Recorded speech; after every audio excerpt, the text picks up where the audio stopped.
This podcast is part of the Deluxe Edition Network. To find other great shows on the network, head over to deluxeeditionnetwork.com. That's deluxeeditionnetwork.com.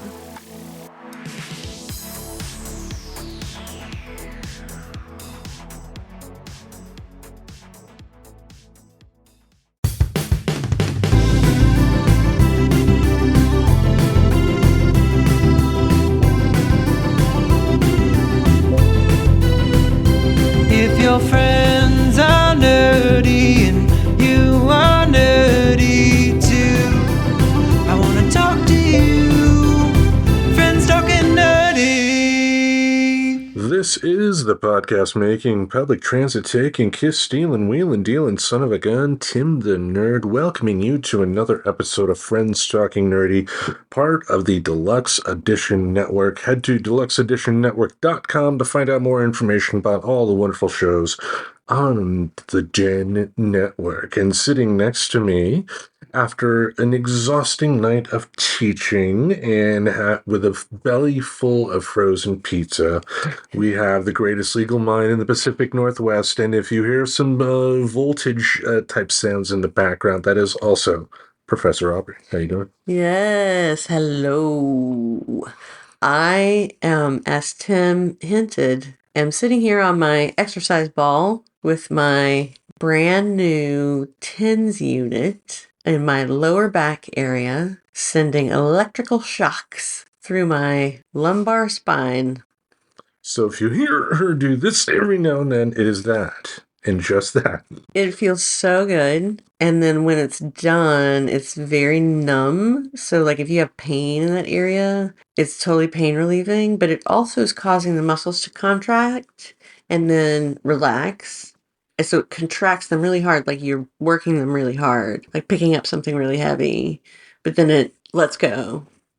I felt it. I mean, you put it on me yesterday, and you had one of the higher settings on there, and that was, pardon the pun, a jolt. Ow.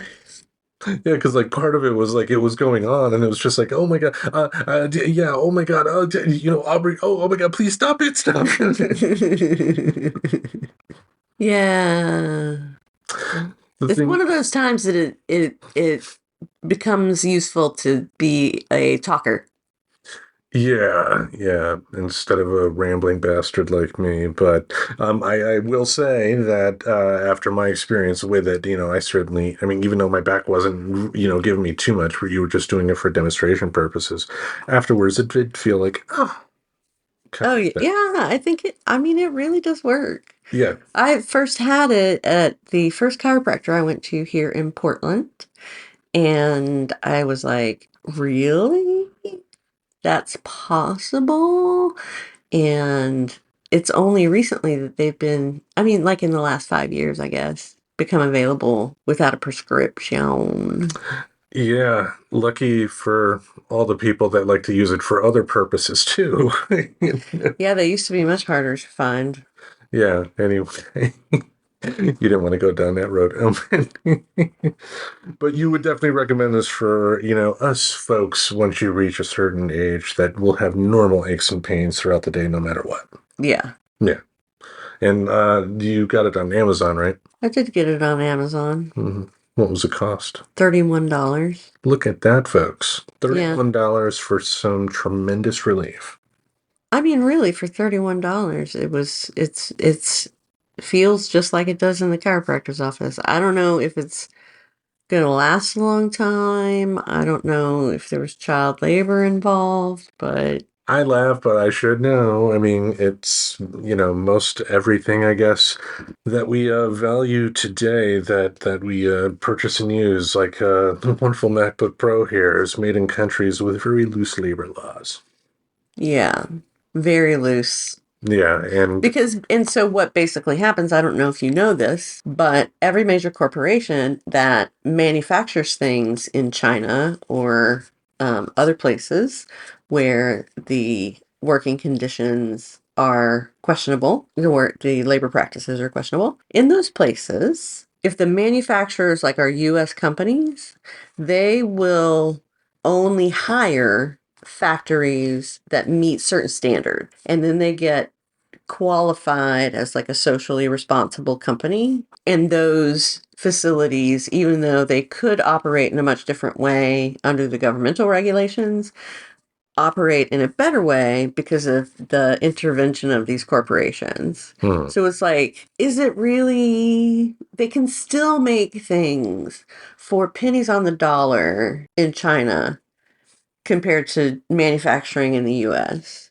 So even if they have to increase safety or whatever, and it costs, $50,000 or whatever, that's still just pennies on the dollar for all of the consumer goods, particularly high-end consumer goods, which are manufactured in the same place that other goods are manufactured. Capitalism sucks in a lot of ways. I do say this acknowledging the fact that, we are recording a show on a MacBook Pro, so it's not like we're recording this show live from a box on the side of the road. It's still dirty, dirty, dirty what they do because, look what's happening in Portland with, places like Target pulling out, claiming it's because of crime, even though there were people that came out afterwards showing that instances of crime in the store that they closed down in downtown Portland were far, far less than they were in another store that remained open. It's just businesses know that they can put a black eye on things by stating, we're not safe.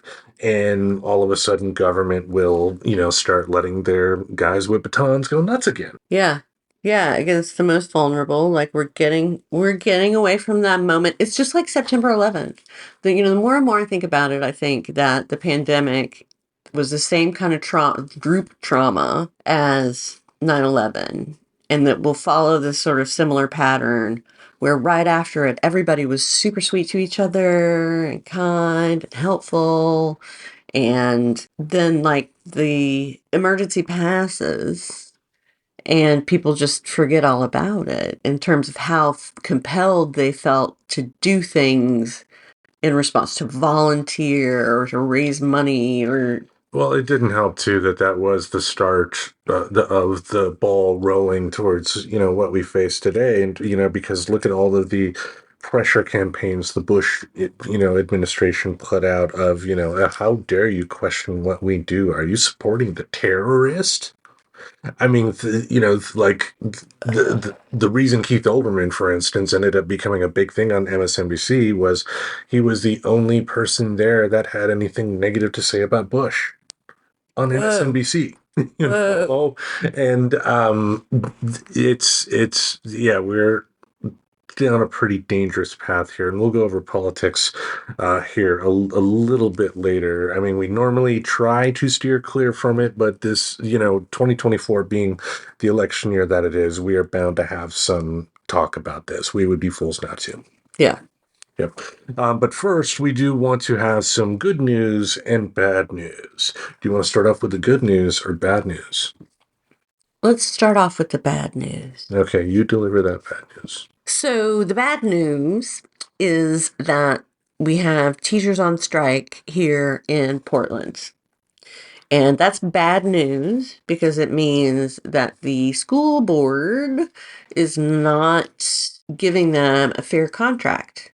And they're having to go out of work in order to demonstrate that their labor is valuable. It has thrown the city into a mess. Like it feels like the same kind of emergency when COVID first started and everybody had their kids and had no idea what they were going to do with them. And the little kids, people with little kids, like, what are they supposed to do? Single parents, what are they supposed to do? Like, that is, the unfortunate part of the job, but the teachers have to be able to use the power that they do have. And that's the power to strike, to be able to make their point that they're not happy with the conditions. But we are talking bad news here. Well, the bad news is just that they continue to negotiate and are not reaching a deal. And so every day that goes by at this point, I think the tables are turning in public opinion. And even though people support the union, once it affects them in their pocketbook and their ability to do social things and their ability, you know what I'm saying? Like, yeah. it hits them in a really personal way. And then they're going to turn on the teachers. I mean, this is America. I would love to be idealistic, folks, but I'm 47. I've seen more than enough evidence that the professor is right. That we've had plenty of situations in this country to where we've had trauma, whether it be local, regional, state, national, worldwide, that we've all experienced. We've all come together, have a great big hug, and then a week later forgot about it. I mean, when it comes to this strike here, it is unfortunate that the teachers by using their power to strike, are negatively affecting parents out there. Because yes, you can have a single parent out there that fully supports the strike happening, but if they're the single parent and they're the sole breadwinner, they have to worry about another expense suddenly because of, daycare or, getting a babysitter, depending on the kid's age, or maybe missing work, period, which could lead to further ramifications down the road. Yeah, I mean, I don't know if you saw on the news about the interrogation in Congress of the guy from JP Morgan Chase, I think. And the representative asked, okay, there's a teller that works at your bank full time, and she's a single parent, and here's her budget. Here are the things she has to pay for. Sounds like a Katie Porter question. Yes, it was Katie Porter. So here's her budget, right? And she was like, this is the least she could get healthcare. This is the least she could get rent. This is the very bottom of what's available. And, just goes down this long list. And she's $650 in the hole every month without having purchased food, without having purchased medication. She's just paying the rent and the utilities, basically. And so then an extra expense or a day off work if she doesn't have sufficient sick time, or they don't have sufficient sick time. Yeah, I mean, it's impactful. And I think that people need to realize that teachers know that, and they wouldn't do it. They wouldn't do it to their students. Yeah, I mean, because think about it logically. I mean, it's like the argument that people made against, heavy metal in the 80s. And, in terms of they're sending messages from the devil to the kids with backmasking and all that. And Ozzy Osbourne was like, why would we make music to kill our audience? So why would a teacher not want to teach?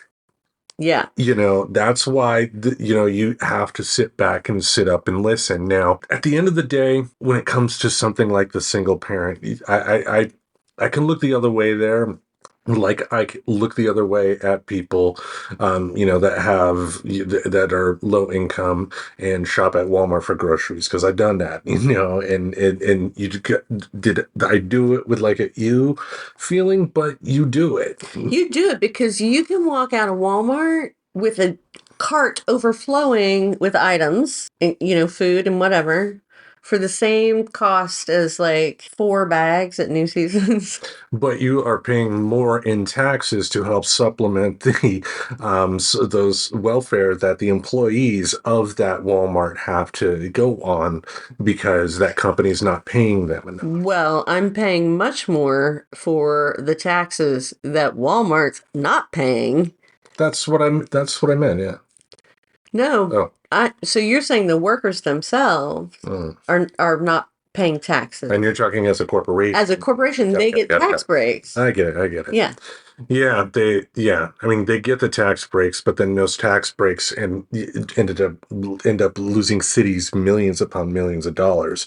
Again, because a lot of these employees are having to go on welfare. And I'm sorry, I will not listen to anybody that tries to tell me that a person working at a job for 40 hours a week shouldn't make enough to barely get by. Have enough for a roof over their head, food in their belly, clothes on their back.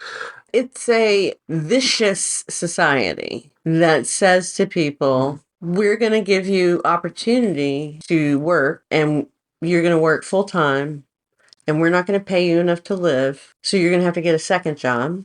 So you're going to be working 60 hours a week with no overtime, without benefits associated like sick time and accrued PTO associated with that second job. So like a bunch of things you lose, even if you're making that the same amount of money with if you were doing like the same base salary. Yeah.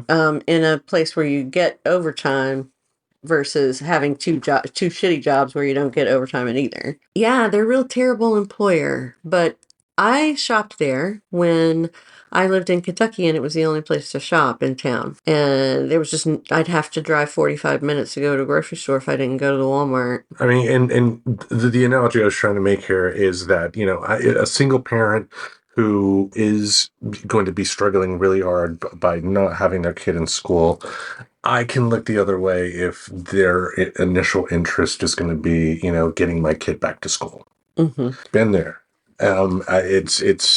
It's great to be ideological, but I think it's one thing to keep in mind too, that, not everybody that would be upfront in terms of this strike needs to stop is necessarily trying to say that teachers shouldn't have their voice. They shouldn't have the power to be able to negotiate a fair contract. But, look at me trying to find a positive out of something, but I think it's important to keep that in mind. Yeah. Yeah, but I think so. Anything else about No, I mean, I think it's a big time for labor. I mean, there's just labor stuff going on all over the place. People are winning really great contracts, and we had another one this week. Yes, SAG-AFTRA, the actor strike, is, as we record, pretty much over. Similar to the writer's strike, when you have negotiations like this between a company, the negotiators will, be the first ones to say, this is something we agree upon. And then they present it to the union to get voted on. And that is the process that is happening right now. But the heads of SAG-AFTRA have been out in interviews stating that, the actors are going to be looking at a nice bump in pay, because again, one thing to keep in mind about Hollywood, it is our biggest entertainment is our biggest export, and not every actor is making Tom Cruise money. Most actors in Hollywood are, giggers. That, or if they're somewhat working regularly, they could be making a solid, upper five figures. And a lot of people are going to be happy doing that, playing toy soldier in front of cameras. Like, hey, Tim, would you want to work on this military TV show for $70,000 a year? Let's see. Yeah, I mean, gotcha. Point taken. Mm-hmm. Not everybody's a millionaire. That's right. Finally proved my point. Yeah, I mean, I think it's a hallmark of our era that there's such a disparity between the rich and the poor. So yeah, most importantly, with this strike, though, they did get protections with artificial intelligence. The studios at one point were asking, they even dumped their previous thing about stating that they wanted to hire like relatively unknown actors and pay them $200 to do a complete 3D scan, and then they would have control of that 3D scan for perpetuity. mm-hmm. They went from that to stating, we just want to hire people and do their scan and not tell them about it, and not pay them. But that got figured out. There is protection for the actors in this particular case, and I know that was one of the big sticking points that kind of started the ball rolling here. But if all goes well and the actors union votes, which more than likely they will, I don't. Yeah, I don't think they want to be on strike anymore. That. And also, like, if, you are supportive of this union in the first place, you're not going to be, saying no to the people that, you voted into place to, do these negotiations. I mean, I'm sure You might. I mean, yeah. You might. Like, as a person who's on a bargaining committee, you're never going to make everybody happy. So there's always going to be a faction that's going to be unhappy. The only question is, are they going to be a big enough faction to defeat the 2/3 majority vote that's required to ratify an agreement? Wow, you know what politics like that reminds me of? What? Wrestling. Professional wrestling. I saw a great documentary I wanted to talk a few minutes about here on the show in a very loving way because I thought it was quite beautiful. Nice. Yeah. Oh, tell me about it. All right. It is on the Peacock, part of their WWE section, and it is called Superfan: The Story of Vlad. And who is Vlad? If you are, like me, a longtime fan of professional wrestling, if you notice, after certain points in time, there may be some faces in the crowd that show up on a regular basis just because they're able to get tickets to, the particular shows that are going to have like TV tapings for pay-per-view or something like that. Mm-hmm. And one such guy was Vlad. He primarily would show up at like Madison Square Garden shows, but he'd always be in the front row, have a huge smile on his face, and yeah, screaming at everybody. But I mean, he would be screaming at the bad guys, but he'd have the biggest smile on his face. Some of the early episodes of Monday Night Raw, including the first episode, he was in the front row cheering along with everybody else. And he's one of those faces that, for people like me, you've seen him enough to where you hear stories about him. And, initially I thought he was Russian, but apparently he's Haitian. Oh.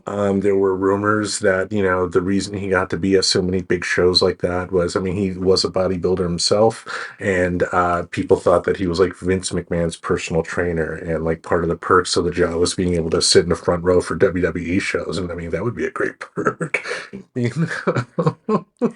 Wow. And people believed it.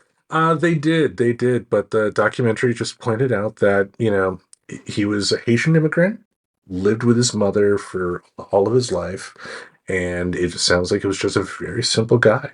Just wanted to be able to pay enough to have a roof over his head to take care of his mother and to go see wrestling when it came to town.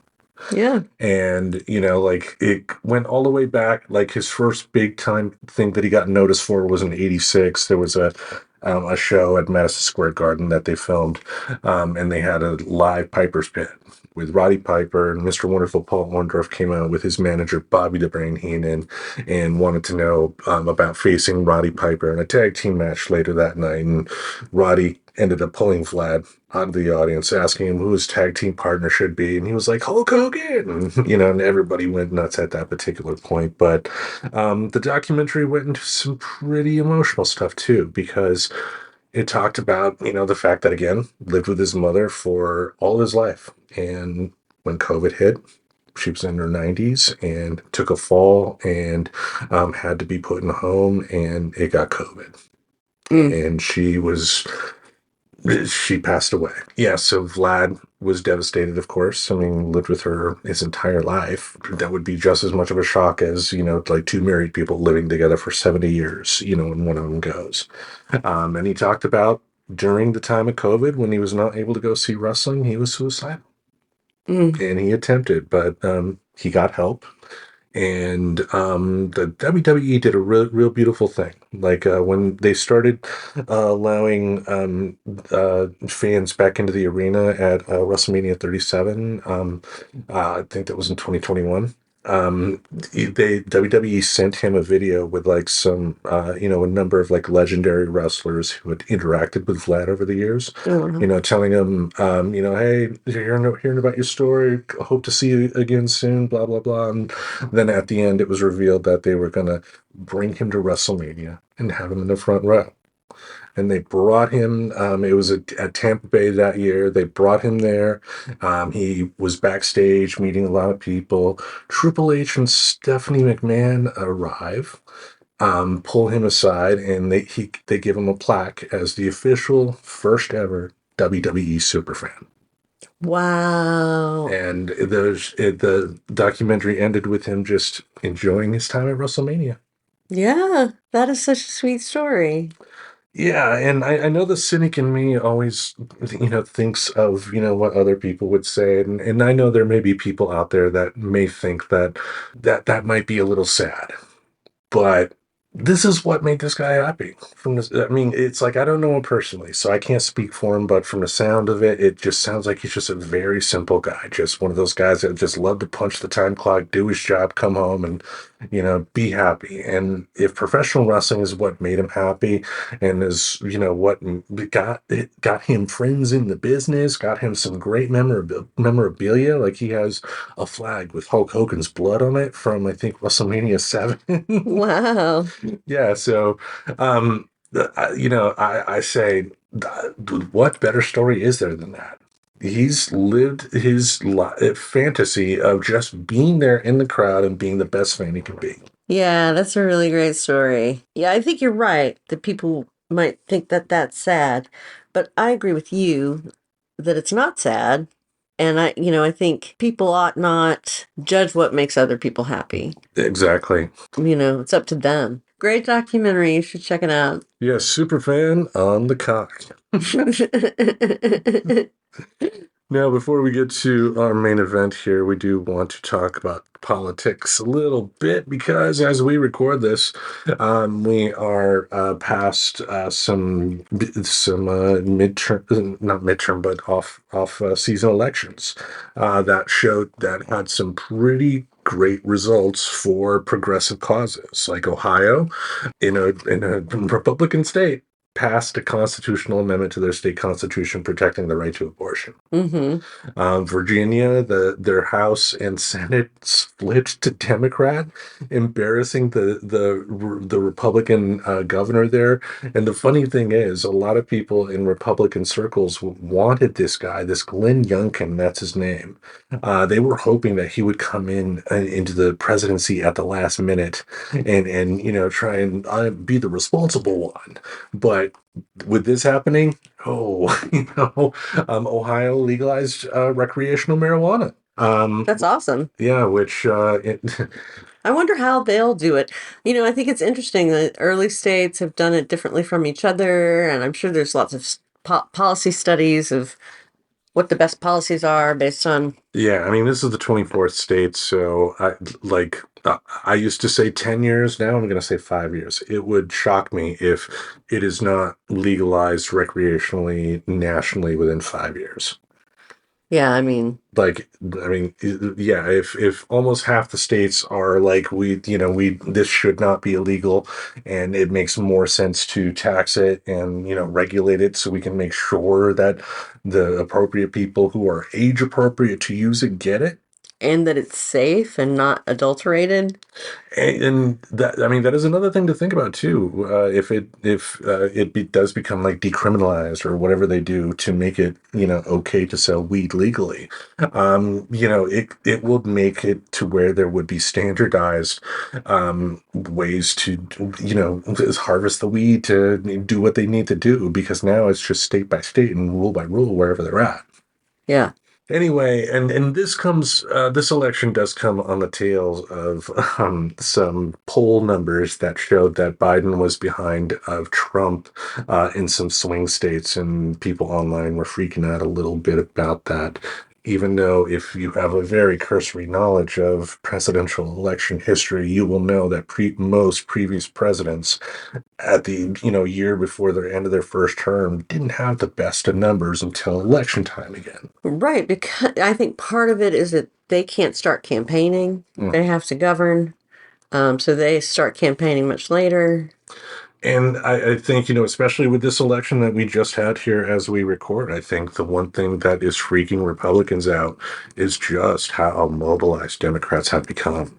I mean, I think there are a number of people in our position, because I think I can speak for you safely by stating that if there were an alternate to Joe Biden in the Democratic Party that could take on Donald Trump and beat him, I would be all for that, especially a much younger one. But if Joe Biden's name is on the ballot in November 24, I'm voting for him. And I think a number of Democrats and a number of just citizens in this country are going to make sure that is happening just to get through, cross fingers, this Trump stuff. Yeah, I mean, I think that's what we thought in 2016. Look at 2020, look at 2022, look at this election here. I look at 2018 as well. The last time Republicans had any major huge wins was in 2016. And is progress going as fast as I would like? By no means. By no means. But I do think that To me, and you know me enough. I mean, I'm just, paranoid and scared about everything. To me, I am actually a little bit comforted by seeing what's happening in the election results, because people shouldn't really focus on polls, because polls don't matter, elections do. Mm-hmm.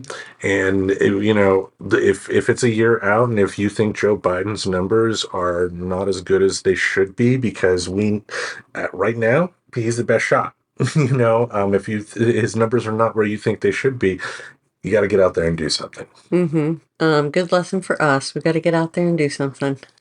Exactly, exactly. So enough pontificating there.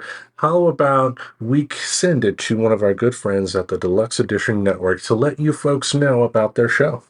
I think we should do that. All right, pay attention to this spot. Hey, this is Casey Shearer. And this is Ray. Do you like pop culture? We're pretty sure you do. Then come on over and check us out at deluxeedition.show. You will not be sorry. Or maybe you will be. I don't know. When was the first time you became aware of the Beatles?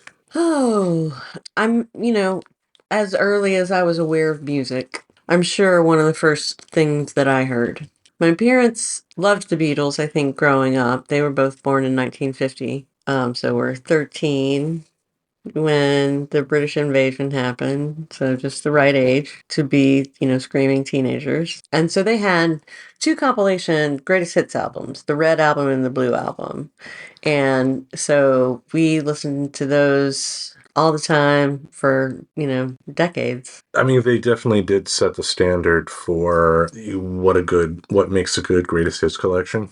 Oh, yeah. Because especially in that era, there weren't that many good greatest hits collections. They would have like one or two of the hits, and then they would have a bunch of live songs. Oh, like they didn't want to give you the good songs. They wanted you to buy the albums that the good songs were on. Yeah, it was a business decision. So, we can thank streaming for that, or Napster, or whatever,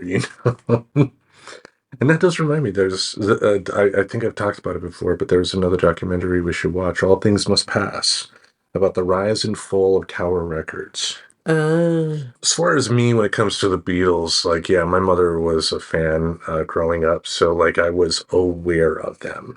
In the 80s, my mother would always cheer up every time the Ringo Starr Seagram's wine cooler commercials came on the air, because it was Ringo. Yeah, that's cute. Yeah, I guess... Was Ringo her favorite? No, George. George was her good taste. Yeah, and speaking of... They've all been my favorite at some point. Yeah.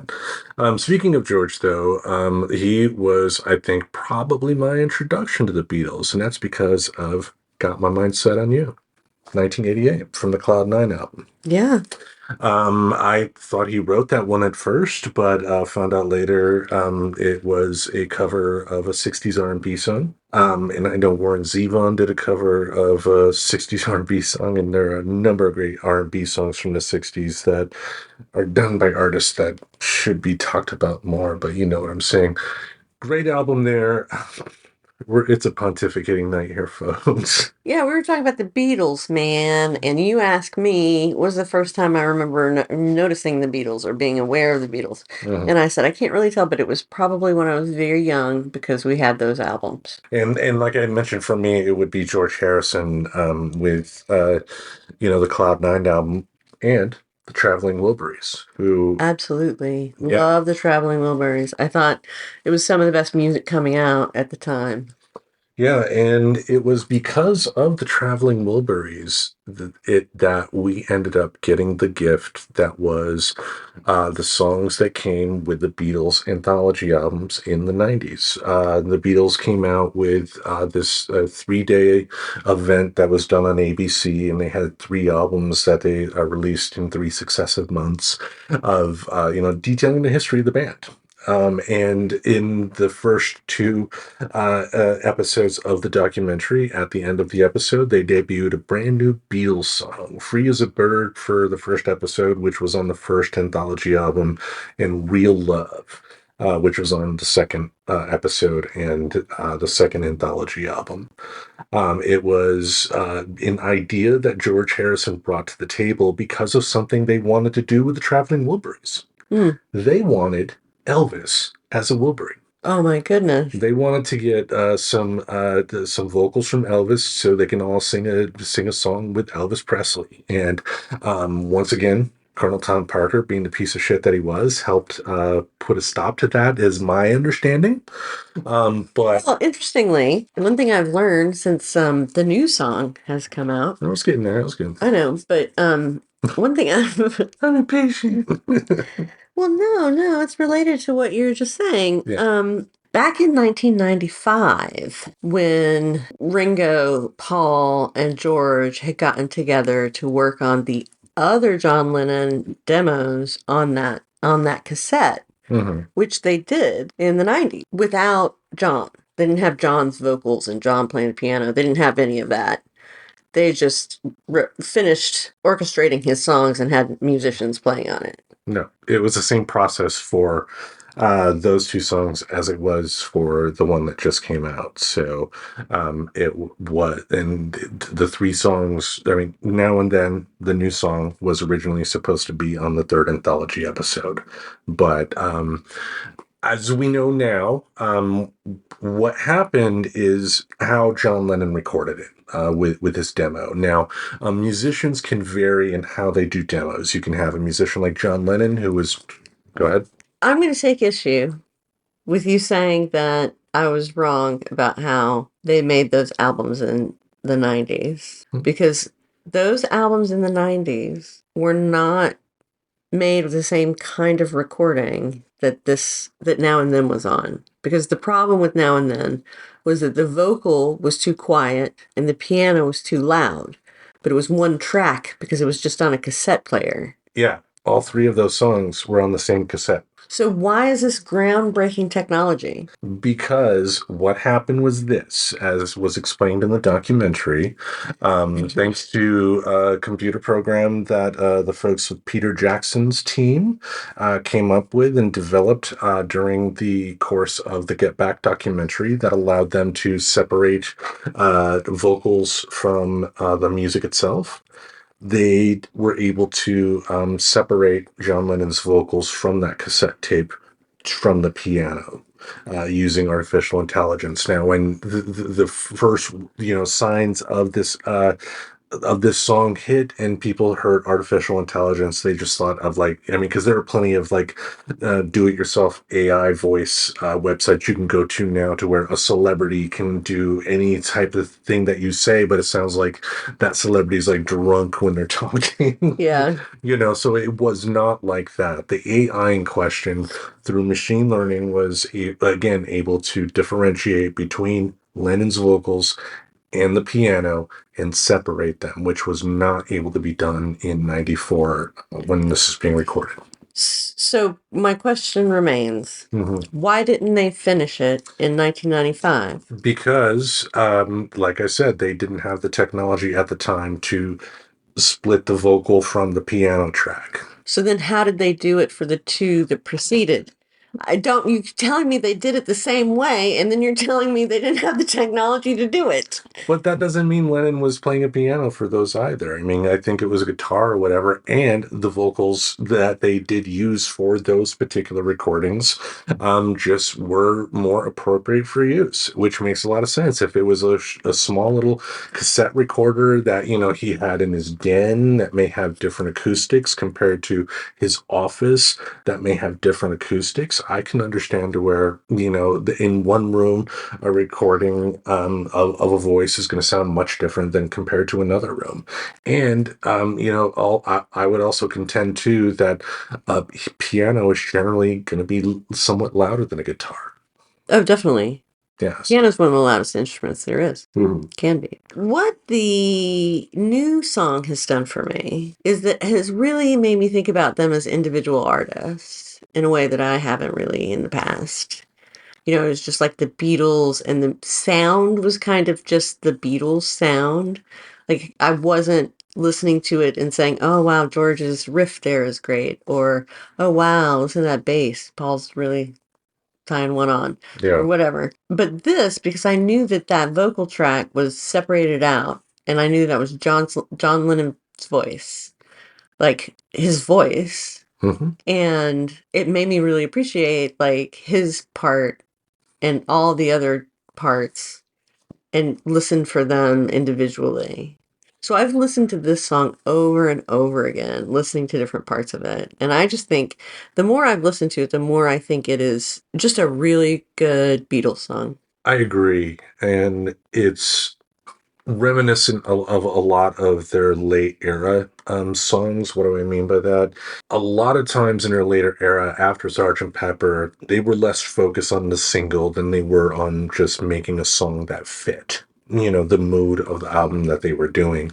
And let's face it, Paul McCartney's 81, Ringo Starr's 83. I don't think I don't think I am mistaken in thinking of this as they're calling it the last Beatles song for a reason.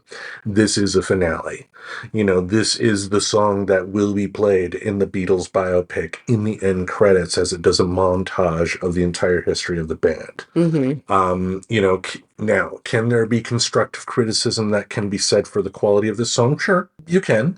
You can talk, because I notice, the difference in quality of Lennon's vocals from 78 compared to, like Harrison's guitar part from the 90s and McCartney singing now. You can tell the difference.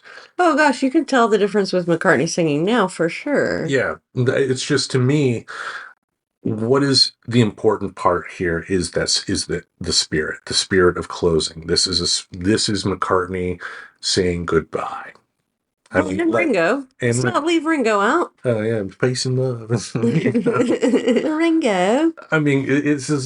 This is like so beautifully done that it wouldn't shock me to find out like Paul has like cancer or something, and which I hope is not the case, and I hope I'm just being extremely overdramatic here, but this is just a perfect way to close things. Now, does this the song as it sounds today, be what the end result would have been if John Lennon were alive to complete it? Of course not. Especially during that era, Lennon was less on, like strings anyway, for the songs that ended up on Double Fantasy. But that doesn't mean he didn't like him. Obviously, he had plenty of work in his solo career as well as with the Beatles. But this is more of his mellow, just basic rock phase when he wrote it. And another thing about his demos too, like I was trying to mention, like he was not a perfectionist with his demos. Like Pete Townsend, for instance, when he made a demo of a song, it was almost perfect and almost ready to just be put out the way he did it at home.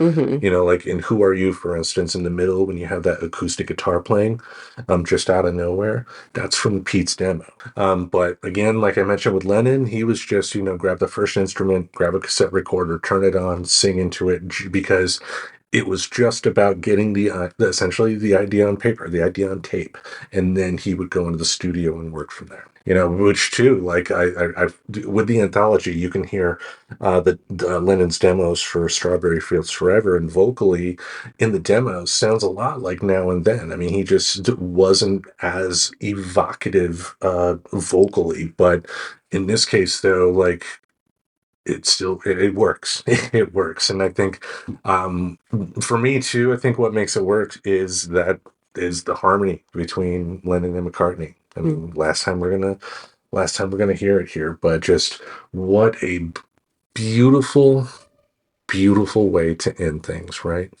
And that got me thinking about parasocial relationships.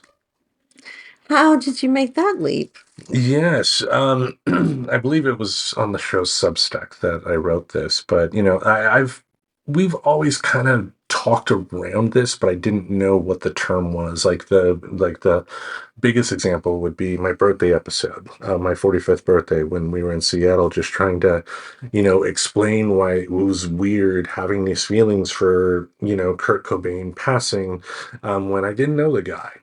And that's because it's a parasocial. Parasocial. The ghost of Kurt Cobain. Yeah. They'll see who the real villain is, kids. Yeah, anyway, parasocial relationships, and there are bad instances. I mean, there are real life versions of the book Misery, folks. Yep. There are fans that take it too far, like with Lennon. But we have all had a famous person that we've, for lack of a better term, idolized.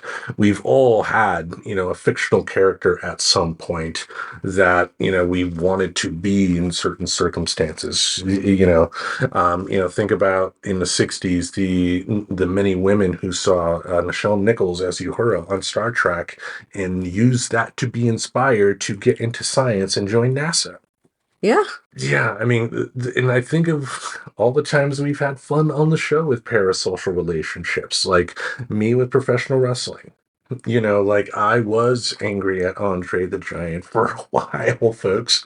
I mean, I was younger, and that's what the business meant to do at the time. And now that I know how the magic's done, I can appreciate it more and not get as emotionally invested. But it's a parasocial relationship. I mean, do you have any memorable parasocial relationships? I mean, Dylan? Dylan. Yeah. Dylan was a character in my life for sure. Still is, really. And someone that I turn to for wisdom. And I have, I've had the book of all Bob Dylan's lyrics through 1990. 85, I think. 85. Yeah. Turn to the book of Dylan, chapter 12. Yeah, no, that's what it was like. I mean, I used to carry it around with me for years and years and years. And now it just sits on my bookcase and I hardly ever open it. But Soon. yeah, like Dylan. Who else? Cyndi Lauper, maybe? No. Oh, Madonna. Ooh, Madonna. Definitely Madonna. Yeah. I'm trying to think of ones that like you felt like you were emotionally close to them. Well, I mean, obviously for me, and I've talked about on the show before, Hulk Hogan. I mean, like him losing the title on February 5th, 1988, I wailed. It was really like a family member being shot in my presence. It's like You're like running to the TV. no, I was running out of my mother's bedroom to like go into my bed and just like, he lost the title. And I was 11. That seems kind of old for that kind of behavior. Yeah. Yeah, you made it. You admit it. But he lost the title. I mean, come on. There was, he didn't lose the title much, and it shocked me. And just because he was my hero, and my hero lost, it elicited an emotional response. Sure it did. That's fine. Nothing wrong with that. It's just kind of funny. Just kind of funny. And that is one thing I do like about professional wrestling, is that it does, at its best, kind of know how to tiptoe around the parasocial relationship thing as well, because these people are trying to initiate that. Even though obviously they're not giving you permission to like show up at their house or anything like that, but they want you to care. And, the best ones are able to do that and everything. But, from there, like musicians, like for a while, I had a Bowie period, to where I would like read any interview I could from him just to hear what he was reading. Because he was always reading something interesting. Wow, that's cool. Yeah, like there was one book from author Elaine Pagels, Pagels, and I know I'm mispronouncing it, but it was a history of how Satan came about. But she's a historian, so it was like talking about how, the creation of the Bible, the idea of Satan came to be. Oh, wow. Yeah, and that was thanks to David Bowie. Yeah. Ultimately, yeah, like, have you ever felt in a have you ever encountered a celebrity or somebody that you've had a parasocial relationship with, and do you recall how that went? I definitely have met people that I idolized. One such occasion was meeting Ward Churchill. Have you ever heard of Ward Churchill? He was a scholar in the 90s. Not Winston's grandchild? No. Okay. In the 80s and 90s, he was a scholar, an academic, and he was also a member of the American Indian movement. He was there at Wounded Knee. and he had then been a academic, and he wrote a book. And it became a bestseller. And then he went on tours, and I saw him read from his book. And he was so mean. Like, I understand now, but like as a 19-year-old who thought that this thinker was the way I wanted to be able to think like that. And he was just so discouraging that anything anybody like me could do. So it was disappointing to meet him. Like, I wanted him to be inspiring, and he really wasn't. And then I remember like somebody asking him, "What can I do?" And he was just like, "Nothing." I mean, sometimes it's not fun meeting your heroes. Like, I remember an old boss of mine initially gushed about how she got to meet Yul Brynner once, but then ended up not liking the guy because, like, he gave an attitude to, like, a group of sick kids that came to a show to see him. Like, he wouldn't come out and, like, shake their hands or something, like, afterwards or something like that. Really? Yeah, so I mean, I can understand that. Like, I haven't really interacted with too many celebrities in person or online. I mean, I've talked about the time I annoyed Pete Townsend.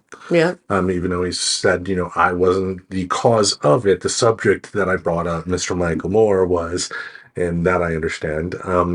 Then Brian Michael Bendis, when I worked at the Apple Store, he was actually one of my customers there. And you're like nodding your head and you don't know who he is, but writes for Marvel Comics. He's the guy who created Miles Morales, the new Spider-Man. So did you say, "Hey, I like your work"? Well, I made sure to do my entire job first. And then once the transaction was done, then I was like a 14-year-old, seeing like a boy band member, like, "Oh my God, oh my God, oh my God, you tomorrow Spider-Man, and so thank you for that. Oh my God, type of thing. I mean, it wasn't that hyperbolic, but it was essentially something he'd heard before. And thankfully, Brian Bendis is a very nice guy. Like, one story I've told on the show before was watching a Q&A he did at a Comic-Con in town in 2017. And the first person who came up asked a question, and he answered. And he goes, "And by the way, come get your drone." He gave gifts to the people that asked him questions, and we're talking real expensive gifts. And he is also the guy who wrote the first post-credit scene in a Marvel movie. Really? Yeah. Wow. Yeah. So that's like my personal interaction. There are other celebrities that I've seen. So how did he act? He knew I was a little starstruck, but I think he also appreciated the fact that I kept it professional until the very end. I didn't start off by like, "Oh my God, you're so super awesome," and talking about his career when he just wants his phone fixed. Right. And at the end of the day, I think that's a good attitude to have in terms of how to deal with them, because at the Portland store there were a number of times where you'd have celebrities come in, like Jonathan Frakes, Commander William Riker from Star Trek Next Generation came in. Yeah. Carlos Santana came in. Wow. NBA great Bill Walton came into the store. There were a number of famous people that would just, out of nowhere, just be there. Because they happened to be in Portland and needed their shit fixed. Yeah, and I think the thing with a parasocial relationship is, at the end of the day, acknowledge it's there. If you do get a legitimate chance to be able to have an actual conversation with a person, whether you're talking the 5 seconds at a Comic-Con where they're signing an autograph and you say thank you for everything, or if you bump into them on the street and they have a 20-minute conversation with you and take pictures. Yeah. I mean, acknowledge the fact that you have this relationship with someone who has no obligation to return those feelings for you in any way, shape, or form. Well, no, nobody has an obligation to return your feelings, but obviously, yeah. But it's much more important to understand that because of something like celebrity crushes. I've had plenty of celebrity crushes. over the years. And with as many times as I mentioned Scarlett Johansson on the show, let's let that dirty little secret out of the bag. But on the flip side, like if I like went to like Scarlett Johansson's like social media and like, you're hot, or sending her letters or approaching her on the street, that would be a fucking stupid dick, disrespectful move. I have more play than that anyway. Hey, baby. Yeah, you're a super player. Exactly. All over the place anyway. It's interesting to finally have a name to it. Yeah. And it does kind of, in a way, with the whole, as we've talked about on the show before, name it to tame it, it does kind of, now that I know what the name parasocial relationship, I think it can be good for reflection's sake to be able to think, is what I'm thinking about this celebrity, this writer, this person healthy or not? Because, as we mentioned, it can go the negative side, and we're not, going to go too in depth at all on the negative side, but I think it is important, especially if you're going through stuff like depression or something like that. Maybe you use escapism as a way to get out of a depressive state, and, getting too hyper-focused on a celebrity at that particular point would not be healthy at all. I've definitely had it with, I don't know how much this is parasocial, but I think that it is, because online relationships that never go beyond online relationships are to some extent parasocial, in that they're not interacting in your milieu. Like, they're not socially connected to you. And I get what you're saying, and I do generally agree. I agree. There's just something different about the relationship. Exactly. Now, obviously, with an online thing, depending on where you meet, you're still speaking to another person, but it's much different than meeting someone in real life and going from there. Yeah, so for some reason, my experience with online, getting close to people online, and I don't mean romantically, but just having friends that I just met online, through playing a game mostly, I would talk to them for hours and hours and hours. And that was good, but at the same time, it wasn't all that good. Like, it's better to be outside and be with people that can hug you. And I would counter with this, and I think you will agree, it's kind of like, the realization I came when I left Apple. You can't have all your eggs in one basket. You do have to have, when it comes to a social life, you do have to have those people you can be cool with chatting with online, but you have to have those people that it'll be, you're going to meet up with every once in a while to go out on the town and have some fun. yeah. Exactly. So we just bring this up here. I mean, I bring it up because, as a writer, it's fun learning new words, right? And with this word, it opened the door to some pretty interesting talk. And like I said, just keep it in mind, folks, because you don't want to find yourself getting too hung up on someone you will never, ever meet, because then you will end up with pie in your face. I'm living proof. Mm-hmm. Actual pie. Exactly. In your actual face. Indeed.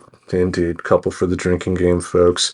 Any other words of wisdom for our friends at home? No, just, watch out for yourselves. Look out for parking cones. Clowns. Yeah. Parking clowns. Ooh, my goodness, I'm a parking clown.